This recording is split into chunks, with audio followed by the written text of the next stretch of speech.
sampah-sampah tubuh kita tuh dikeluarin dalam keringat. Nah itu kan di bawahnya sampahnya sama si sistem peredaran darah. Berarti nanti kalau di soal nih ada soal bagaimana apakah mengirimkan rangsangan merupakan salah satu fungsi sistem peredaran darah? Mengirimkan rangsangan, impuls. Bukan ya, karena itu sistem saraf, gitu ya. Nah, lanjut. Coba di next. Ya. Berarti tadi sistem peredaran darah fungsinya yang pertama untuk mengatur apa? Suhu. Terus mengedarkan apa?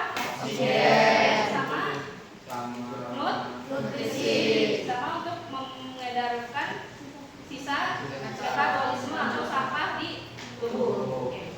Lanjut. Kan sistem peredaran darah itu termasuk ke dalam sistem organ. Masih ingat gak urutannya yang dari kecil apa? Sel. Terus kumpulan sel membentuk jaringan. Kumpulan jaringan membentuk organ. Berarti sistem organ itu kumpulan dari jaringan. Organ. Jadi sistem organ itu dia kumpulan dari organ-organ yang bekerja sama. Nah, kalau di sistem peredaran darah organnya ada apa aja? Ini apa? Pembuluh darah. Oke, lanjut. Jadi di sistem peredaran darah, jantung itu dia sebagai tukang pompa darah. Di rumah kalian air bisa ngalir? Ya. Kalian nimba dari sumur? Ada apanya? Pompa. Begitu juga dengan tubuh kita. Darah kita bisa ngalir karena dia punya pompa. Pompanya adalah jantung. Oke. Terus selanjutnya ada paru-paru. Nah, paru-paru itu ya tempat tukang isi oksigen darah. Jadi kan darah kita yang udah berkeliling ke seluruh tubuh, berarti udah kecampur macam-macam gitu ya. Yang awalnya bersih, dia jadinya kotor, udah banyak karbon dioksidannya. Nah, maka dari itu biar darahnya ada oksigen lagi, dia harus diisi ulang di paru-paru. Karena kemarin paru-paru kan tempat pertukaran apa? Oksigen dan karbon dioksida. Jadi dia kaya akan oksigen. Dan dia sebagai tempat isi ulang oksigen. Oke. Terus pembuluh darah itu adalah air, pipa saluran darah gitu kan. Air dari sumur bisa nyampe ke keran kamar mandi kan karena ada pipa. Begitu juga dengan tubuh kita, darah kita bisa nyampe ke seluruh tubuh karena dia punya pembuluh darah. Oke, lanjut. Nah, apa yang dipompa dan diedarkan? Darah merah, darah putih, ada lagi satu lagi. Betul, darah putih gitu ya. Lanjut. Nah, kan kemarin si darah itu tergolong ke jaringan apa? Ikat. Jaringan ikat kan tersusun atas matriks, jadi ada kumpulan sel. Nah, ternyata kalau misalnya kita ngocok apa ya? Bahasa biologi itu nge-centrifuge. Alatnya namanya sentrifugasi. Jadi kayak ngocok si darahnya dalam kecepatan yang sangat cepat. Nanti akan terbentuk 3 lapisan kayak gini. Nah, lapisan yang warna merah ini dah tentu namanya apa? Darah merah. Terus yang tipis ini darah putih sama trombosit. Nah, terus yang warna kuning agak gelap plasma. Nah, plasma ini dia campuran. Isinya ada air, protein, nutrisi dan hormon gitu. Dan ini tak terlalu penting sih. Berarti yang sering dibahas tuh yang kuning sama merah. Nah, kalau kita lihat di sini komposisinya paling banyak siapa? Plasma. Darah merah atau plasma? Plasma. Secara fisik sih ya plasma, tapi kan plasma dia campuran macam-macam kan. Yang pure satu jenis saja Darah merah. Darah merah. Berarti yang komponen yang paling banyak di dalam darah adalah darah merah. Ingat-ingat ya ada di soal. Lanjut. Nah, coba dilanjut lagi. Yang atas Plasma. Nah, isinya apa aja tadi? Air, hormon dan lain-lain. Terus tadi yang ini yang tipis. Darah putih dan trombosit. Yang ini darah merah. Oke, lanjut. Nah,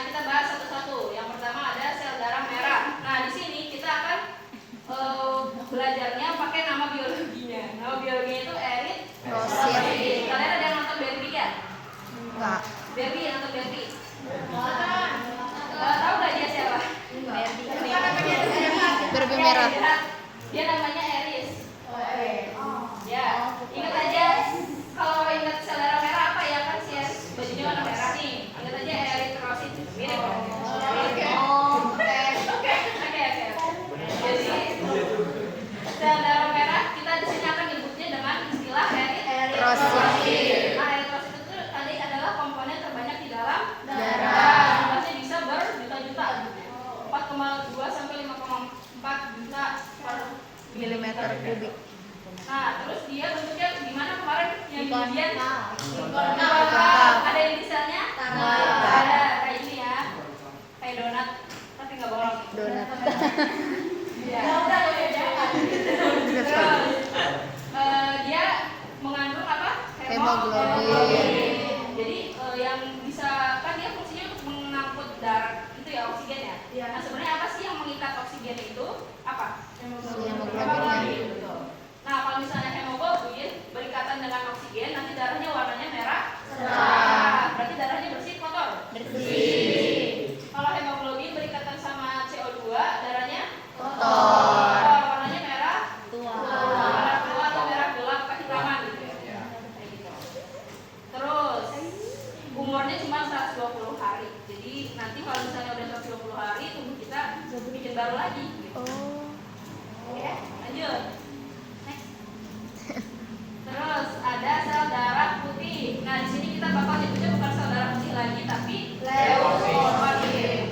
Leukosit itu jumlah di dalam darahnya sebanyak 50 sampai 10.000 darah.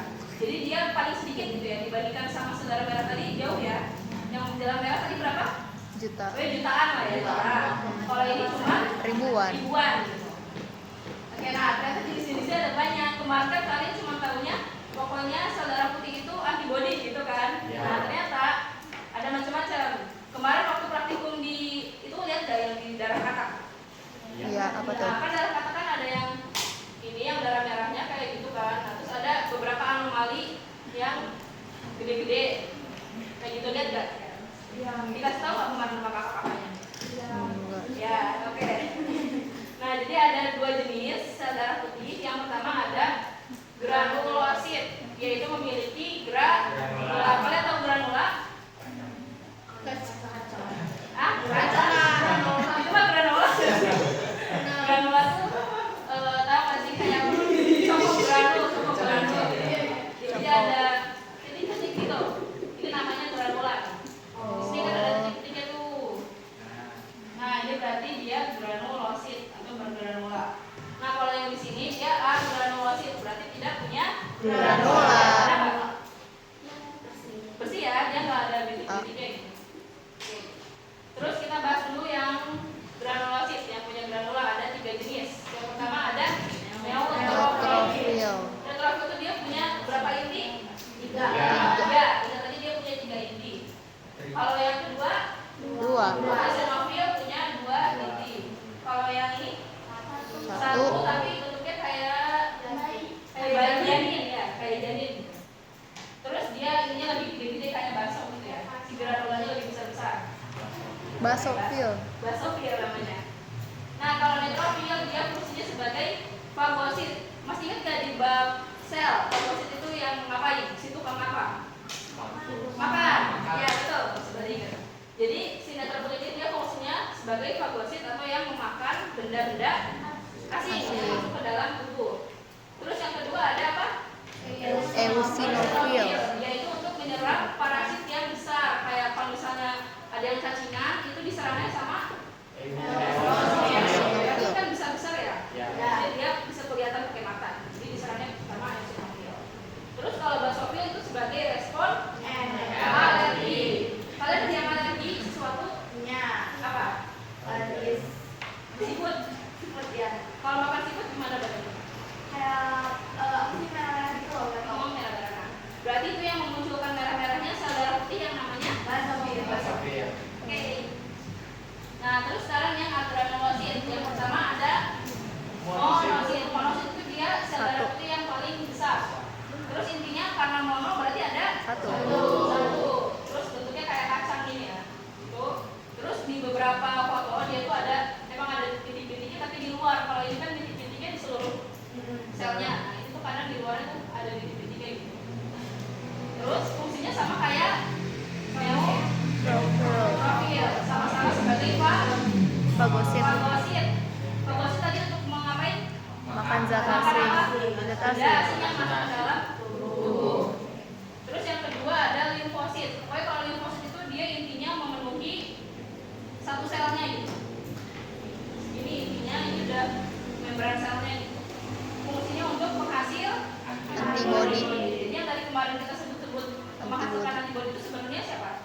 Leukosit. Oke. Berarti kalau ada benda asing yang masuk ke tubuh, yang nyerang yang pertama neutrofil dan monosit. Ya, dia adalah leukosit gitu ya. Sama antibodi yang dihasilkan sama leukosit. Jadi leukosit sama antibodi itu hal yang berbeda atau sama? Sama. Leukosit sama antibodi hal yang berbeda atau sama? Beda ya, karena leukosit itu dia yang menghasilkan antibodi, tapi ada juga beberapa leukosit yang bisa nyerang langsung gitu. Paham? Oke. Coba di-review lagi ke slide yang lain bebas. Nah, tadi sel darah apa? Putih. Ada berapa jenis? Ada 3. 3. Secara umum. 5. Secara umum. 5. Ada yang Granula, agranul. apa sih disatuin? Sama agranulosit. Agranulosit. Nah, gitu. Nah, kalau yang granulosit berarti dia punya granula. Kalau ini Tidak punya. Oke. Tadi yang ini ada berapa? 3. Yang intinya 3. Neutrofil.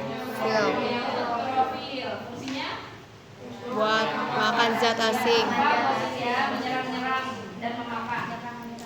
Terus kalau yang intinya 2, Eusi apa sih? eosinofil. Nofil. Dia fungsinya untuk apa tadi? Nyerang siapa? Nyerang parasit.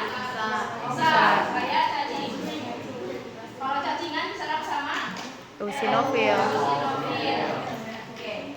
Terus kalau yang intinya 1 tapi kayak janin, Basofil. basofil. Dia paling hafal. Respon Alergi. Kalau alergi tidak. Oke. Kalau yang agranulosit ada 2. Yang pertama yang paling besar Monosit. Fungsinya Sama kayak neutrofil. Oke. Terus yang kedua Limfosit. Fungsinya Penghasil antibodi. hasil antibodi. Oke. Tadi jumlahnya eritrosit berapa? 3. Jumlah di darah 5.000 sampai 10.000. Bukan ya? juta. Sel darah merah. Ya, pokoknya juta-juta. Kalau sel darah putih berapa jumlahnya? 5.000 sampai 10.000. Sini yang ada highlight biru ini biru sih, tapi di ungu. Itu biru. Itu masuk ke PG. Kalau yang oranye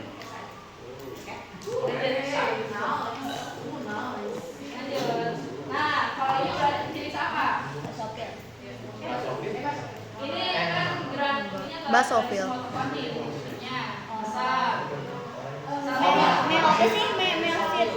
Monosit. Monofil. Basof.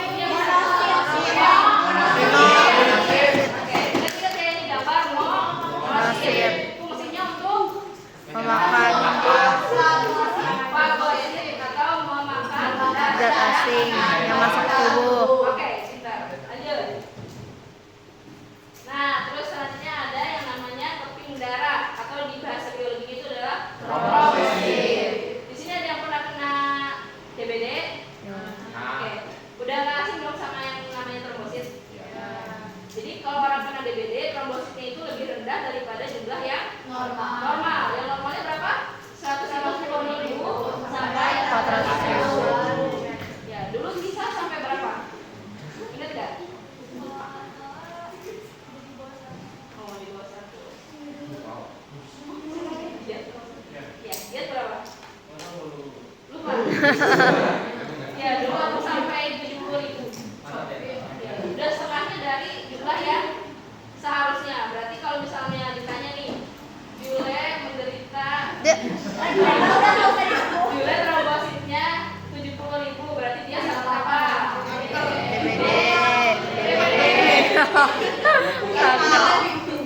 Jadi fungsinya trombosit itu dia untuk hemostatis, jadi dia menyeimbangkan darah di tubuh kita sama untuk pembekuan darah. Bagaimana cara trombosit membekukan darah? Nah, ini caranya. Coba ya diceritain bentar. Gampang kok, paling muncul di PG.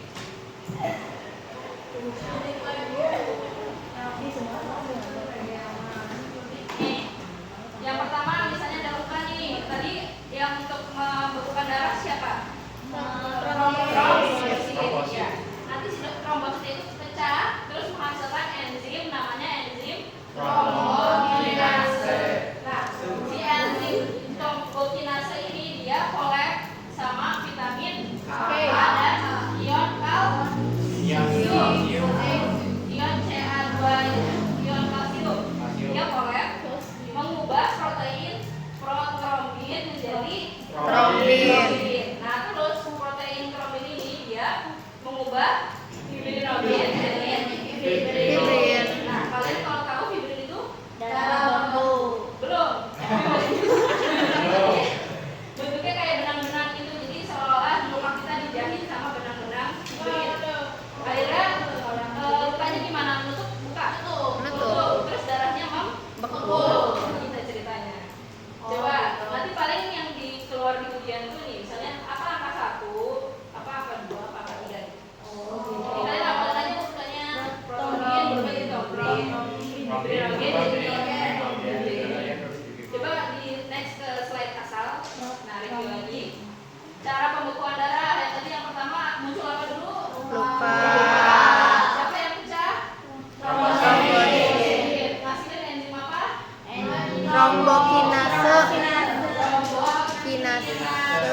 Nah, enzim ini dia kolek sama siapa? Vitamin K sama kalsium. Kalsium. Mengubah siapa?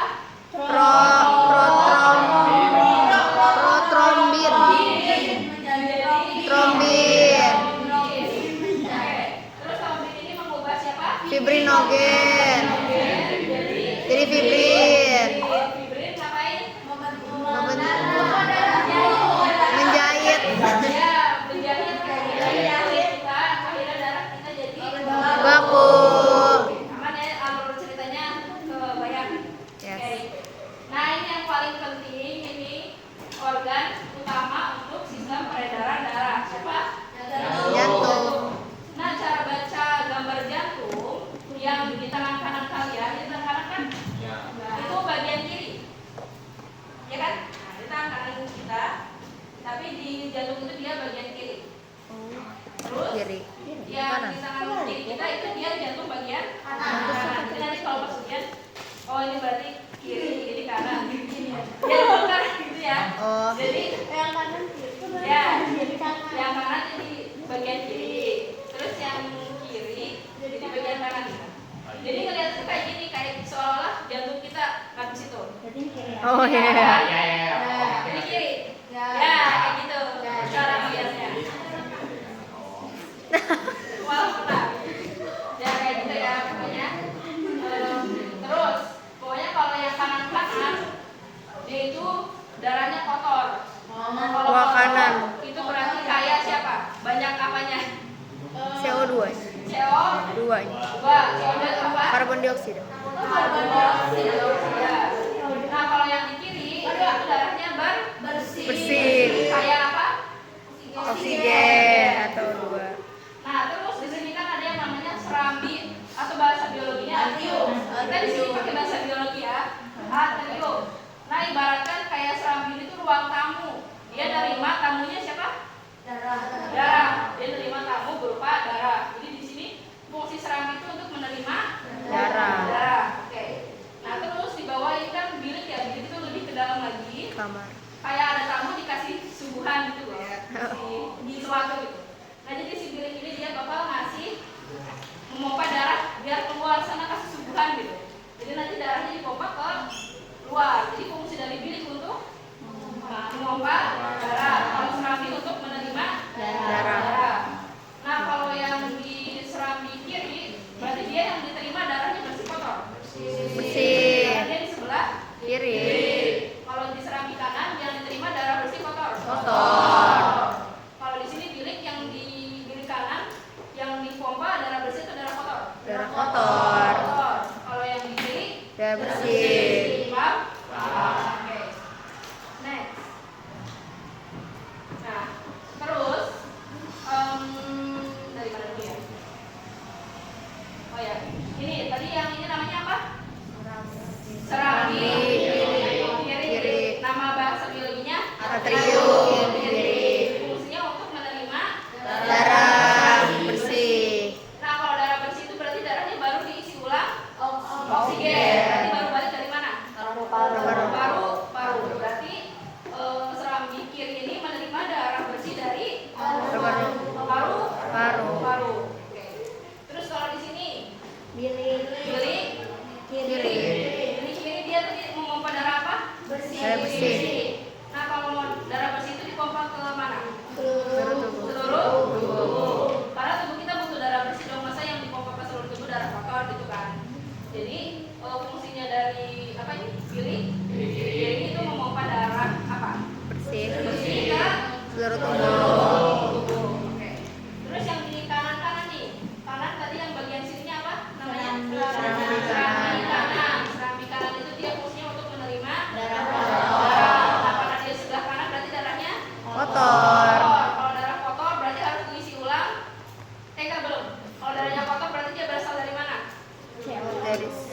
ya, seluruh tubuh. Nah, jadi dia udah keliling-keliling kan darahnya, jadi darahnya jadi kotor gitu. Udah keliling-keliling ke seluruh tubuh. Terus balik ke jantung, bagian Kiri.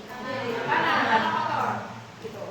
Terus yang di sini Bilik Bilik kanan. kanan. Kalau bilik kanan tadi fungsinya untuk memompa darah yang Kotor. Karena darahnya kotor, dia harus isi ulang oksigen ke Paru-paru. paru-paru. Berarti dia fungsinya untuk mengirimkan darah ke Paru-paru. paru. Darah kotor ke paru. Paru. Coba di next yang kosongan. Nah, coba. Bentar. Oh, itu yang di kiri. Ya udah.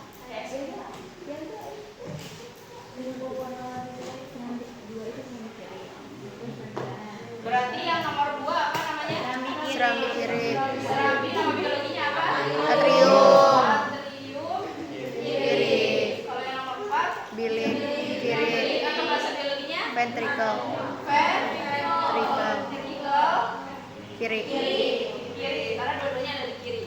Kalau yang ini Atrium kanan. Ini Ventricle kiri. Kanan. Oke. Coba dari yang kanan dulu deh. Ventricle fungsinya buat Memompa darah kotor satu. Memompa darah. yang Darah kotor. yang ada di sebelah kanan berarti darahnya bersih kotor. Kotor. Kalau kotor harus dikemanain? Paru-paru. Buat isi ulang oksigen. Oksigen. Nah, terus di bagian atrium Kiri. kanan. Kanan. Kalau atrium kanan berarti atrium fungsinya untuk apa? Menerima Menerima darah kotor. Darahnya bersih kotor. Kotor. Darah kotor itu dia habis main kemana? Seluruh tubuh. Seluruh tubuh. Oke. Terus kalau yang di sini ventricle Kiri. Ventricle fungsinya untuk apa? Memompa darah bersih Kemana kalau masih bersih? seluruh tubuh. Terus kalau di sini Atrium kiri.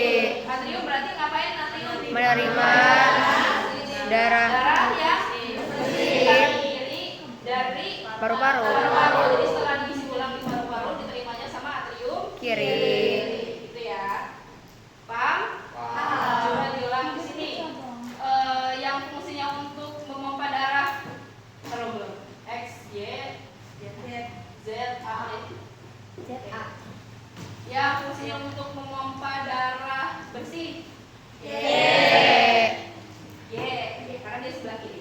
Kalau memompa darah kotor, A.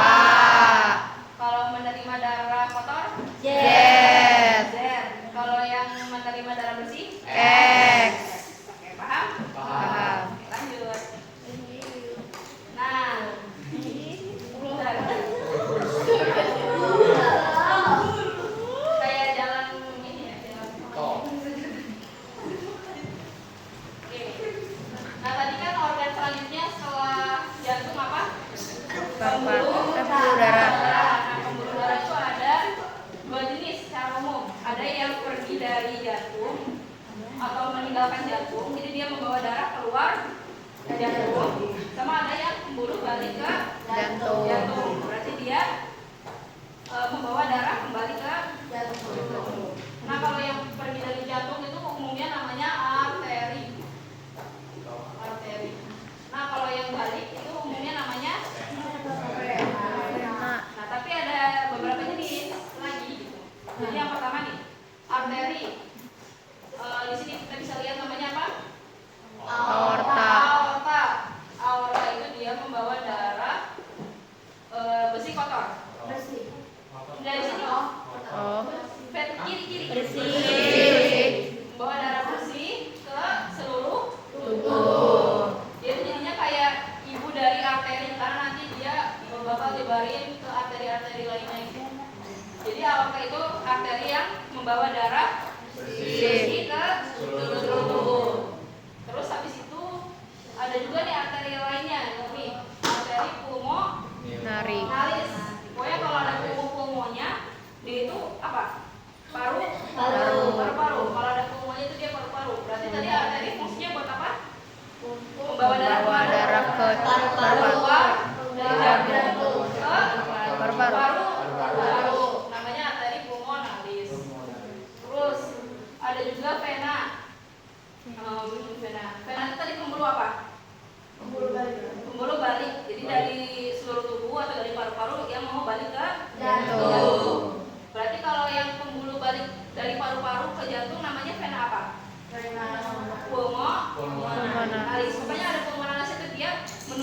paru-paru atau balik dari paru-paru. Berarti yang balik dari paru-paru dia namanya vena pulmonalis.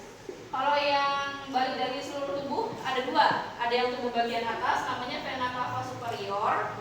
Itu dari tubuh bagian atas kayak kepala, leher gitu ya. Itu dibawanya sama vena cava superior. Kalau yang dari kaki, perut itu dibawanya sama vena cava inferior. Paham nggak? Coba ya di next dulu ke slide yang asal. Sebelumnya juga ini. Nah, coba sini. Tadi kalau misalnya darahnya mau dipompa ke seluruh tubuh pakai apa? Arteri. Arteri yang namanya Aorta. Aorta itu ibu dari arteri gitu ya. Terus kalau misalnya udah keliling puas nih dari seluruh tubuh, kalau dari tubuh atas sebaliknya pakai pembuluh apa? Vena apa kalau dari tubuh atas? Vena cava Superior. Kalau dari bawah? Inferior. Inferior. Terus satu lagi, kalau dari sini kan darahnya kotor. Nah, dibawa ke paru. Perginya pakai apa? Pulmonalis. Arteri di sana. Arteri. Pokoknya arteri itu yang meninggalkan jantung, arteri pulmonalis. Terus baliknya pakai vena pulmonalis. Oke, paham ya? Oke, lanjut. Nah, ini nanti bisa gambar. Nggak sama ini sih, nggak serius ini. Biasanya. Nah, jadi peredaran darah itu ada dua jenis. Yang pertama ada peredaran darah besar, sama ada yang kecil. Nah, kalau peredaran darah besar itu simpelnya jantung, seluruh tubuh, terus balik lagi ke jantung. Nah, tapi detailnya jantungnya bagian mana tadi yang memompa darah ke seluruh tubuh? Bagian kiri. Ventricle. Kiri. Ya. Terus tadi dipompanya pakai pembuluh darah apa kalau ke seluruh tubuh? Aorta. Dikirim ke seluruh tubuh. Bagian atas dan bawah ya. Nah, terus tadi baliknya pakai apa? Vena cava superior dan Inferior. dibawa balik lagi ke mana? Jantung. Jantungnya bagian atrium mana? Kanan. Karena udah kotor. Terus lanjut. Nah, kalau satu lagi ada peredaran darah kecil. Kalau peredaran darah kecil berarti jantung kemana?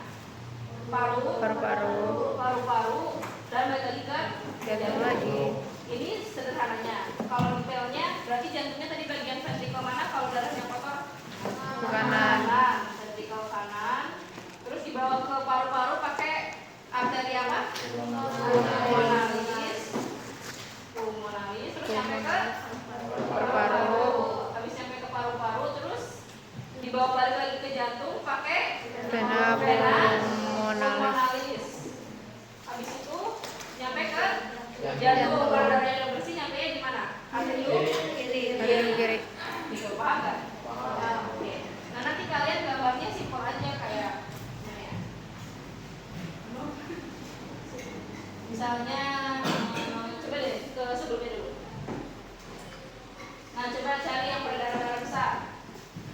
Tadi mulainya kalau peredaran darah besar dari jantung bagian kiri atau kanan? Kiri kan, tapi kita butuh darah yang bersih. Berarti kiri yang B atau yang D? B. Yang B. Berarti mulainya dari B dulu.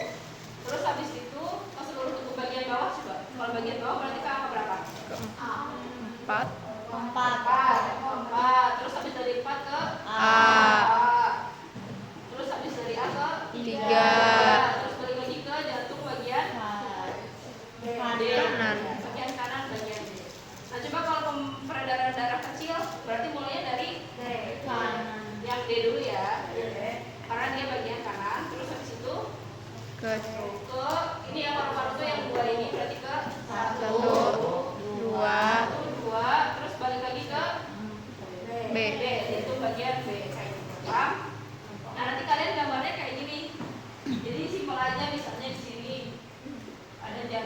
keluar kan dari jantungnya dapat keluar.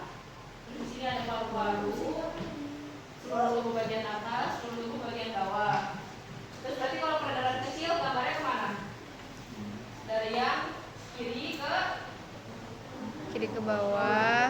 sini, terus baliknya ke sini ya? Iya.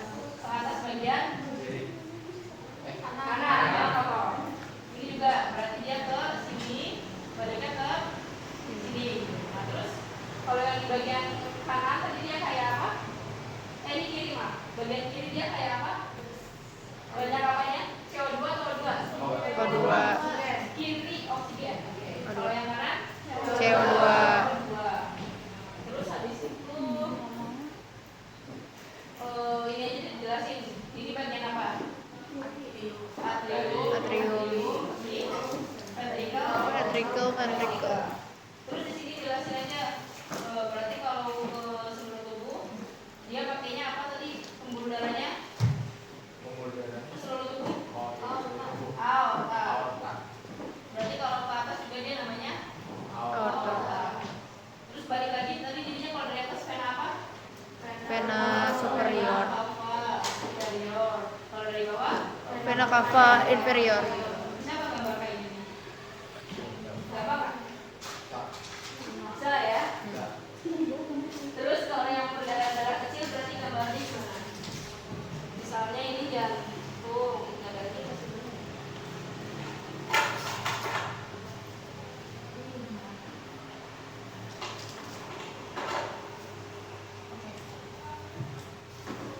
Misalnya ini jantung 4 ruang. Terus dibawa kemana kalau darah kecil? Paru-paru ya. Gambar ini seluruh tubuhnya. Nah berarti geraknya dari bagian mana tadi?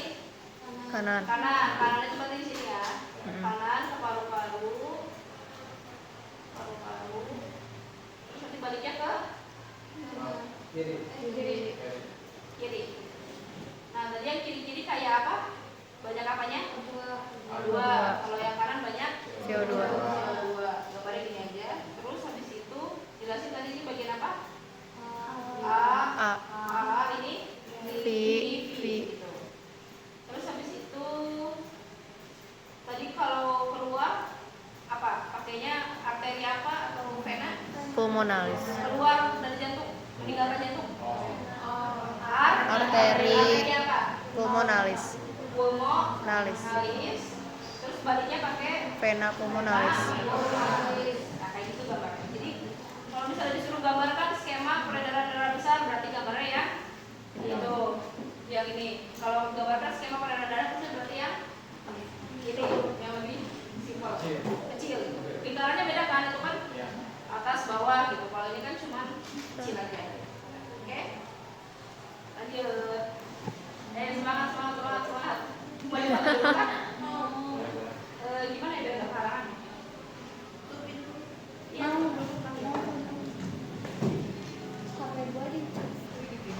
Lanjut, udah itu ya. Terus, nah terus ada pengukuran tekanan darah. Ini darahnya. Darah kita itu ada 2 jalur.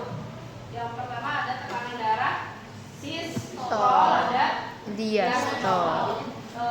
Tekanan darah sistol itu ketika darah kita dipompa keluar jantung, kecepatannya itu berapa gitu? Apakah cepat, apakah lama? Nah kalau misalnya darah lagi keluar jantung yang bekerja ventricle atau atrium? Keluar. Ventricle, karena yang berkontraksi berarti adalah si ventricle. Kalau darahnya lagi ventricle lagi berkontraksi berarti si atriumnya nyantai dong. Berarti dia lagi berrelaksasi. Oh, siapa yang Nah kalau kerja? dia stall berarti itu si darahnya saat kembali ke Jantung. Kalau kembali ke jantung berarti yang berkontraksi siapa? Yang si atrium. Terus yang ventricle-nya gimana? Nyantai. Relaksasi. Nah, kalau tekanan darah normal, sistolnya itu 120 mmHg, terus diastolnya 80 mmHg. Nah, kalau misalnya ada orang yang tekanan darahnya 150/100, berarti dia apa? Tinggi. Darah tinggi. Bahasa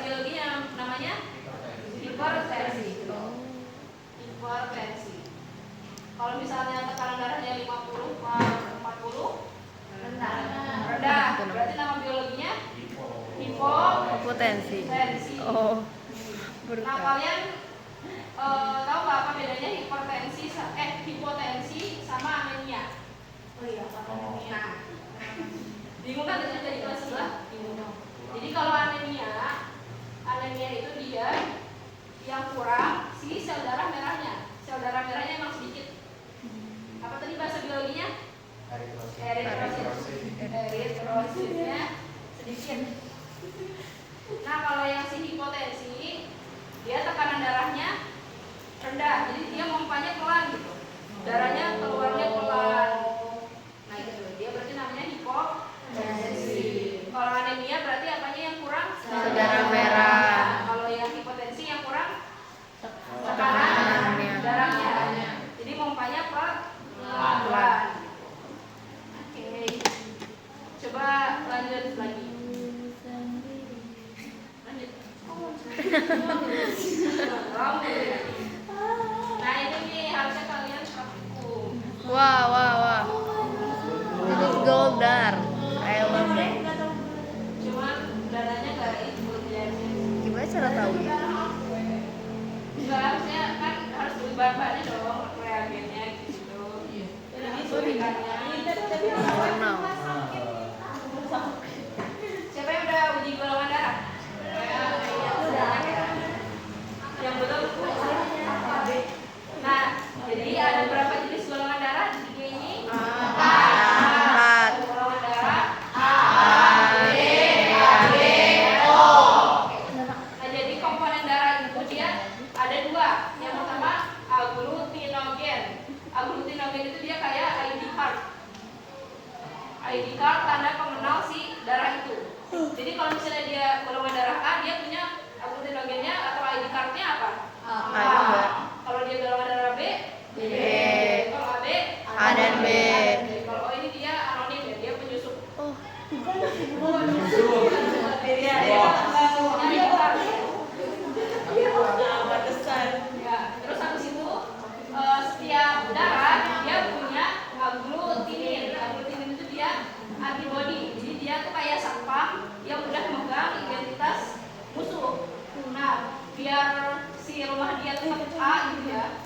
Ketika ada darah B masuk, nanti si satpam ini No. bakal sadar, terus dia nyerang si B yang masuk. Jadi kayak gak boleh cuma A doang yang boleh masuk sini. Jadi kalau misalnya orang golongan darah A didonorin darah B, itu gak masuk karena nanti darahnya bakal digumpalkan sama si anti B. Ya, jadi kalau golongan darah A dia punya antinya anti apa? Anti B. Karena dia cuma yang A aja, yang B gak boleh gitu. Jadi dia anti B. Nah, terus kalau yang golongan darah B dia punyanya anti apa? A. Ya. Nah, kalau golongan darah A dan golongan darah AB itu dia nggak punya agglutinin. ya. Jadi dia tuh sok siapa aja boleh masuk ke rumah aku gitu. Kalau ada si AB, dia nggak punya satpam. Boleh. Nah, kalau dia Dua-duanya nggak boleh masuk.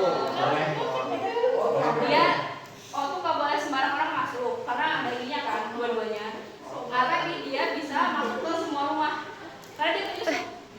Dia nggak punya identitas, jadi dia mau masuk ke A, ya udah mau kan kamu bukan B, jadi dia bisa masuk. Masuk ke B, masuk gak? Masuk. Masuk, karena dia bukan A, jadi kalau masuk di sini apalagi gak ada satpam, jadi dia bisa masuk juga. Nah, jadi si darah O ini dia disebutnya donor universal. Atau dia bisa mendonorkan ya darah O ini dia bisa mendonorkan ke semua golongan darah. Sedangkan kalau darah A, darah AB maksudnya dia kan gak punya satpam, siapapun boleh masuk. Berarti semua golongan darah boleh donorin darah ke orang AB. Berarti AB itu adalah resipien universal. Resipien itu dia penerima, kalau donor yang memberikan. Paham nggak? Paham. Coba ulangi lagi ya.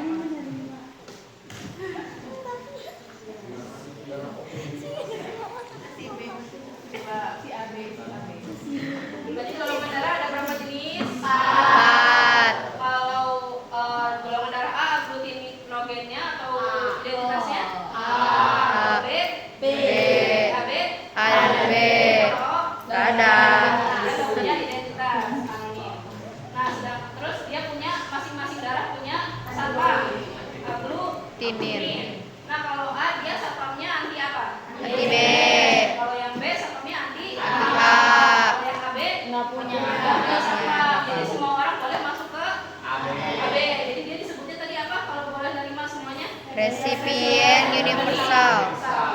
Terus kalau O dia karena dia anonim, jadi dia bisa ke Semuanya. Dia bisa nyusup ke semuanya karena nggak bakal dikenalin sama si satpamnya. Anti-antinya. Jadi dia sifatnya apa tadi kalau bisa donor ke semua Donor universal. Paham? Oke. Lanjut. Nah, berarti kalau orang golongan darah A nggak bisa menerima darah dari orang golongan darah B. Karena nanti si ini aglutinogen aja bakal ketemu sama siapa? B. Si B. Si A. Oh, Anti A. Coba di mana ya? Jangan saja dulu deh sebelumnya. Nah, orang golongan darah A kalau nerima darah B, coba misalnya ini darah A nih lagi ada mayem. Darah A tadi dia punya apa aja? Identitasnya apa? A, ID A. ID A. Terus satpamnya B. Anti B. Anti B. Terus habis itu datanglah golongan B. darah B. Masuk sini. Nah, nanti berarti si B kan tadi bawa apa? ID-nya apa? ID-nya B. ID-nya B. Satpamnya Anti A. Anti A. Nah, dia nanti si ID ini akan bertemu sama si Anti A. anti A. Jadinya darahnya akan menggumpal. Jadinya nggak bisa nyatu. Satu. Jadi kenapa orang golongan darah A tidak bisa menerima darah B? Karena aglutinogen A nambah B. aglutinogen A akan Kalau ketemu bertemu dengan aglutinin B. A juga. Ya, aglutinin A juga yang dibawa sama si B. Oh. Paham nggak? Ya. Kalau golongan darah B nerima darah A. B nerima darah A. Tadi B coba B ID-nya siapa? ID-nya A. anti A. Terus datang golongan darah A yang membawa ID-nya A, antinya B. Jadi B. Berarti nanti si ini si aglutinogen B akan bertemu dengan anti B. Sehingga darahnya menggumpal. Paham? Lanjut. Nah, terus di manusia juga ada yang namanya sistem resus. Ada resus apa tau nggak? Ada yang namanya Resus B. resus positif sama resus Negatif. Nah, biasanya kalau orang Indonesia resusnya apa?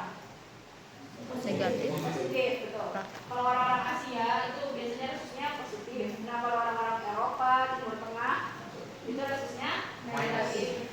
Ya, kalian hati-hati kalau nanti dapat jodoh orang Timur Tengah atau Eropa itu dilihat dulu resusnya, karena kalau resusnya beda itu bisa cukup fatal. Coba.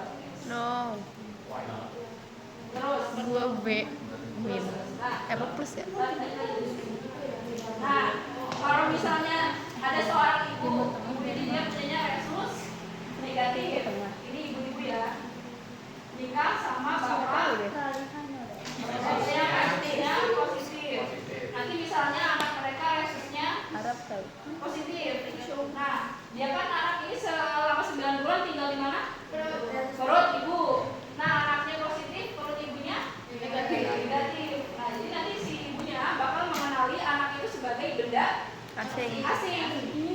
Wah, wah, wah. Anak sendiri nggak kenal. Nanti bakal nyerang anaknya. Lihat ibunya nyerang anaknya. Akibatnya nanti anaknya bisa meninggal di Ya. perut atau kalaupun lahir nanti kondisinya namanya enteroblastosis fetalis. Jadi kayak gini, cacat. Kasihan. Makanya ya begitulah punya begini cacat. Kalau misalnya nggak ditanggulangi sama ini, dicegah dengan anti gitu, anti B. Kalau misalnya nggak tahu ya, nanti bakal sakit. Jadi bisa mungkin kalau misalnya punya pasangan beda resus, dikonsultasikan sama dokter biar dapat ini anti RH. Paham?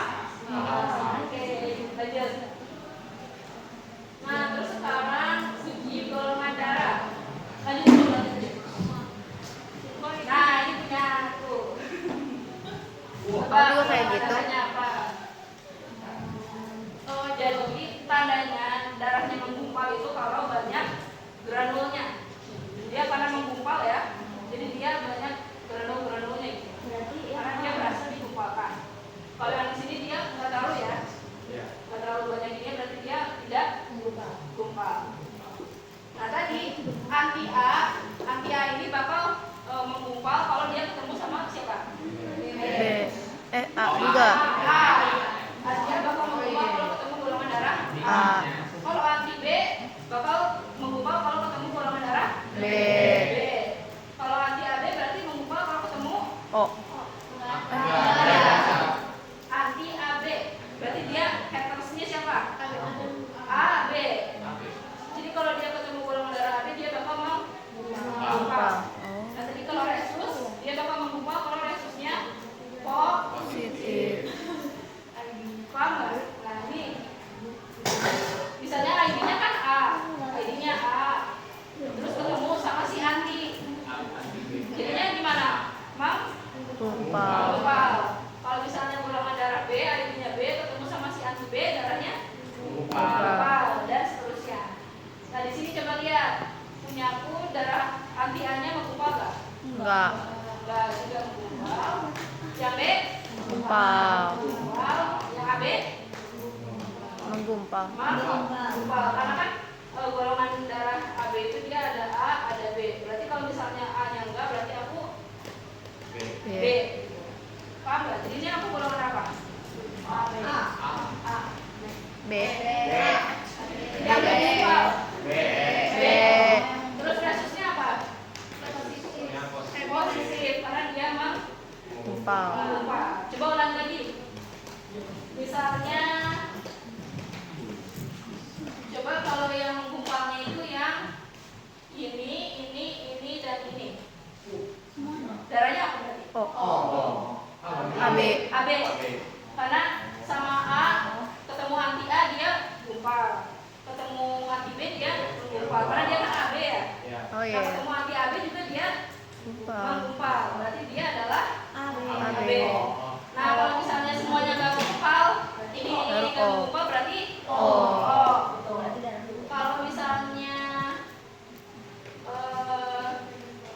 ini enggak, yang menggumpal ya A. Berarti di golongan darah A. Paham nggak? Oke, sip. Tapi ini nggak ada di ujian, itu cuma insight aja. Kalau misalnya kalian di golongan darah itu cara bacanya kayak gitu. Lanjut. Nah, kita udah sampai di gangguan sistem peredaran darah. Ini warnanya oranye ya, itu kalau di situ ya kan? Nah, kalau warnanya oranye berarti dia masuk apa? Biru. BG. Biru. Kita itu lagi tadi kalau misalnya anemia tadi apa yang kurang? Darah merah. Saudara merah. Saudara merah bahasa biologinya apa? Eritrosit. Eritrosit. Jadi eritrositnya rendah. Terus kalau hipertensi apanya tadi yang tinggi? Tekanannya. Tekanan darah ya, tadi yang sistol dan diastol. Melebihi berapa? 120 per 80 itu namanya hipertensi. Kalau di bawah itu Hipo. hipotensi. Terus ada juga penyakit namanya hemofilia. Hemofilia itu adalah darah yang sukar membeku. Jadi kalau udah luka ya udah darahnya udah terus gak bakal berhenti. Serem ya, jadi hati-hati jangan sampai luka kalau orangnya Hemofilia. jadi darahnya suka membeku. Terus selanjutnya yang kelima nih ada leukemia. Nah ini sering ada di film-film kan? Iya. Yang botak gitu ya. Kanker darah. Kanker darah itu nama ilmiahnya adalah leukemia. Jadi sebenarnya apa yang menyebabkan kanker darah? Karena kadar leukosit tadi apa? Terus leukosit tadi apa?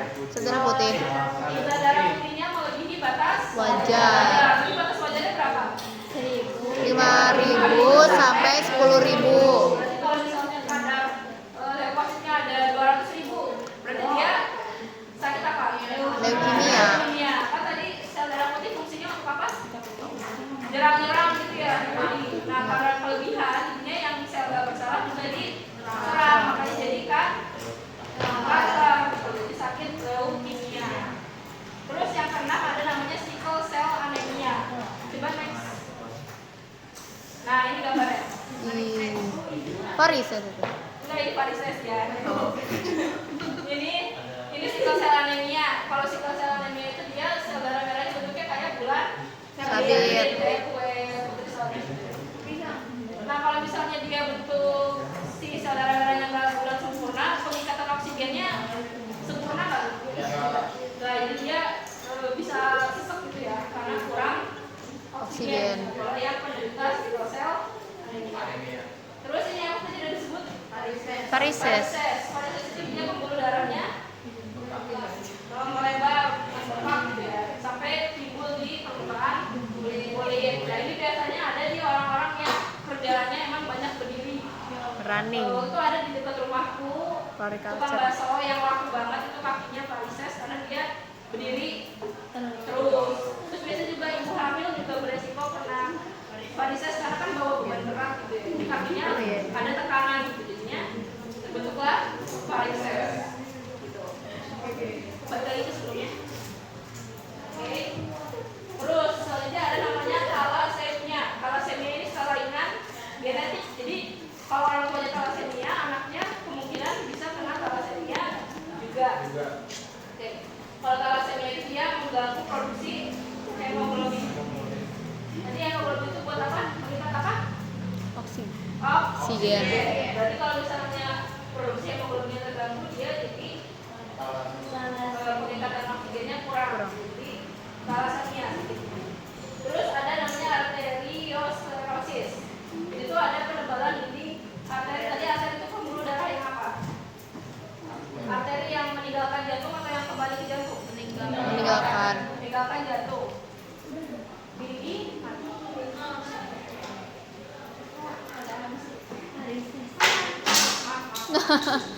nanti ya.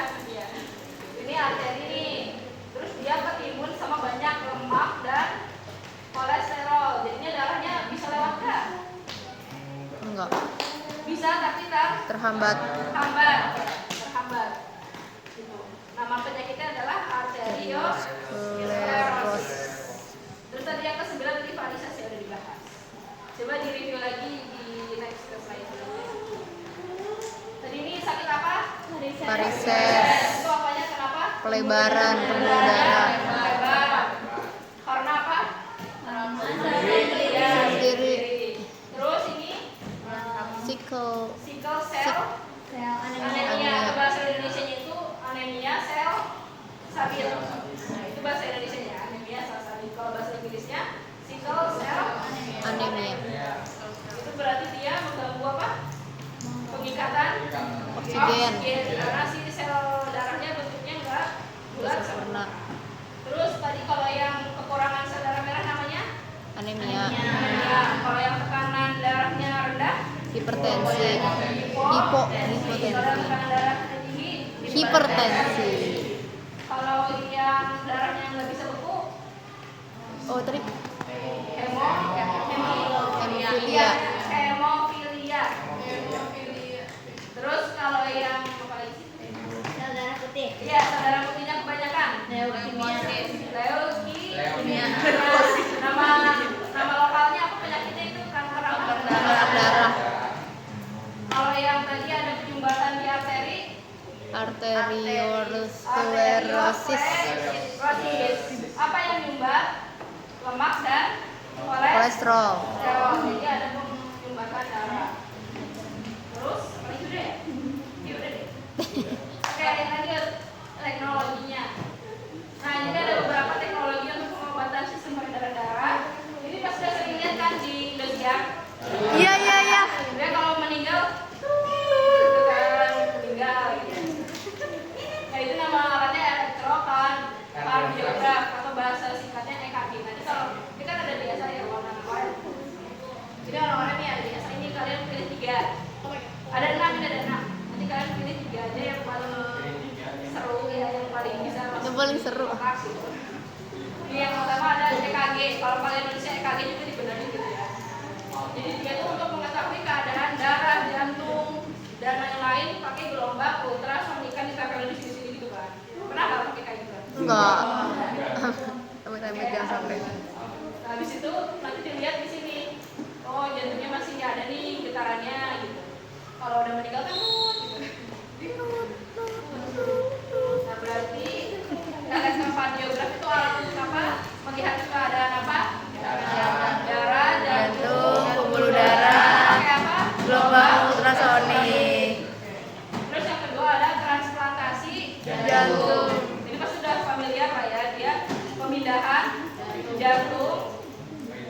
penggantian jantung yang sudah rusak dengan jantung yang Didonorkan. baru dari hasil Donor. donor. Gitu. Di Ya, ini betul. Tapi nggak bisa. Terus yang ketiga ada namanya pacemaker. pacemaker.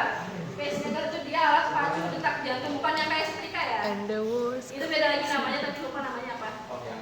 Kan kalau yang di Super Indonesia kan yang kayak setrika itu kan.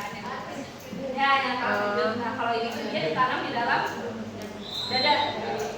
Ditanam. Ditanam di dalam dada. Ya, kecil kan ya, pacemaker ini jadi untuk memacu agar jantungnya tetap berdetak. Pakai listrik berkekuatan ringan. Biar tetap stabil detaknya. Coba di next dulu. Terus ada juga ini pemindaian dengan bahan radioaktif. Jadi radioaktif itu kan ada yang gak berbahaya ya. Nanti dia bakal dimasukin ke darah. Terus nanti orangnya di scan apa sih namanya? Di ronsen gitu. Nah, nanti dari layar diamatin pergerakan si itunya kemana gitu. Si bahan radioaktifnya kemana? Dilihat gitu. Terus ternyata ada di sini ada penyakitnya gitu. Pokoknya itu untuk deteksi penyakit jantung dengan memasukkan apa? Bahan radioaktif. Terus ada yang selanjutnya operasi bypass. Nah, itu untuk membuat pembuluh darah baru. Kan tadi yang arterinya misalnya di sini arterinya tersumbat nih. Kayak gini kan tuh, karena ada tadi kolesterol sama Lemak. tersumbat. Terus nanti dia bikin saluran baru. Jadi dibuat pembuluh darah baru biar dia bisa tetap ngalir. Gitu. Namanya operasi bypass. Terus yang terakhir itu terapi gen, jadi dia dengan memasukkan gen yang bagus biar kita nggak kena penyakit untuk menentukan pembuluh darah baru. Terserah mau pilih yang mana, yang paling familiar yang mana menurut kalian? EKG. terus bypass boleh, sama Pacemaker. pacemaker. Transplantasi nggak familiar? Oh iya, familiar. Saya pilih aja 3 sama penjelasan singkat. Misalnya EKG tadi untuk melihat jantung dengan gelombang gitu. Kalau yang pacemaker tadi alat apa? Alat pacu jantung pakai listrik ringan. Terus kalau yang transplantasi jantung berarti Memindah jantung udah baru. jantung rusak dengan jantung yang Baru. baru.